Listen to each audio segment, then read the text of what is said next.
What's up, everybody? We are back. John Delarose here, delarose.com. That's DELARROZ.com. In 2017, they relaunched Spectacular Spider-Man with Chip Zdarsky writing. This is the first 6 issues in a trade paperback, and it's got a tie-in with Secret Empire, which had a free comic book day issue. It's super hard to find. I found this kind of beat copy, and it was still pricey. Adam Kubert and Michael Walsh do the art, and it looks fantastic. That's actually the nicest part of this whole deal. It feels very good and Spider-Man-y.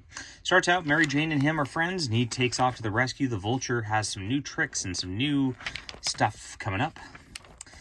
And Spider-Man keeps on running into new things over the course of this. And that's just the free comic book day issue. We start back up. He meets this girl, and she's interested in him, and she's kind of a weird pink hair person and wants to go on a date with him, and I guess he's okay with that. We meet Falcon, who's Captain America or something like that, and we got this guy, like, I guess the Tinker's brother, we find out, and he's, like, helping superheroes with their tech. Ant-Man's a part of this. Human Torch stops by. Spider-Man ends up dealing with Iron Man or Ironheart. I don't know. There's too many things going on in the middle of this, and there's too many characters now in the Marvel Universe who are just copycats of other characters. And it's a problem. And it really doesn't work out very well. So we get this lady showing up saying she's Peter Parker's sister, I guess, who's a reference to something else, which happened and I'm not aware about, but she ends up not being his actual sister. She was just programmed to think she was by the Kingpin or something like that, and there you go. We get a little backup in this, and the backup's actually the best story of this, just a little fight between him and Black Widow. And she's gathering information on his spider sense for S.H.I.E.L.D. And that's it. So we get back with Iron Man. We learn that there's this like conspiracy going on where these phones have like tech from S.H.I.E.L.D. that's been stolen and things like that. And this girl actually has like programmed into like her DNA or something these secrets about superheroes, which could, if it falls into the wrong hands, will cause major problems. But who's behind all this madness? They're trying to find it out. We get a little date with Spider-Man.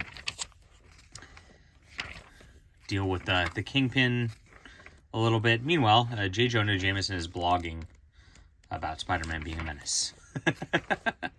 That's fun. My main problem, I guess, like this is fine. I mean, a lot of couple talking pages here before we get into stuff.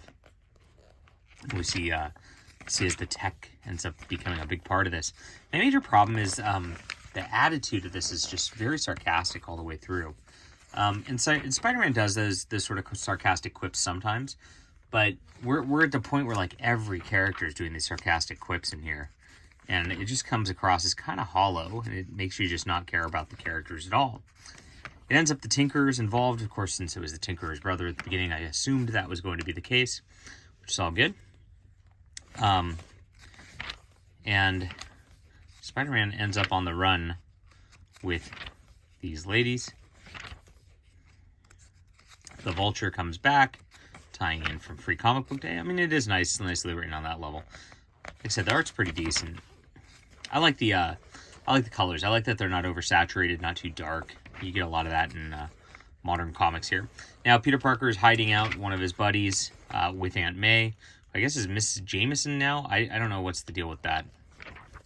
Again, leans on continuity stuff a little bit here. But then Peter Parker's like actually getting to a spot where he's in trouble because he's associated with this. Now his sister's like a fugitive on the run, and they're coming after him for harboring her. And so the FBI is involved in that. In the meantime, J. Jonah Jameson is trying to expose this whole conspiracy and find out what's going on.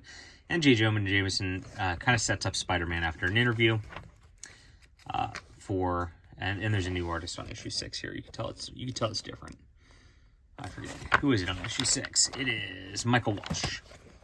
And he does a decent enough job. Not quite as crisp as Adam Kubert here, but it works. There's some flashbacks in here, and they kind of go over their relationship over the years. And the Spider-Man season breaks down, so Peter Parker then become like like unmasks himself to him. Now, this whole One More Day reset was to stop Spider-Man from unmasking, and I've noticed a trend in modern comics and all that where there's just a lot of unmasking going on. Like, the current crop of superhero writers really hate masks and secret identities and things like that. They do everything they can to try to get rid of them. And it's because, it's the realism, which, it's a dude hanging from walls. You don't need realism. Kind of a weird looking Peter Parker through the drawing here, and he looks very different in this panel. He's like much more classic Peter Parker right here, but I don't know why it moves from one panel to the other like that. But Chijo and Jameson's in shock. FBI breaks in, and it turns out they're actually hunting Peter Parker down as Spider-Man leaves. So that's it. It's to be continued, so there's a longer storyline. And I can't really judge it other than the fact that it feels like it's in the beginning of things. It feels like one of those like written towards omnibus situations. And, I don't know. Like I said, the tone just like didn't feel right for me to really care about this.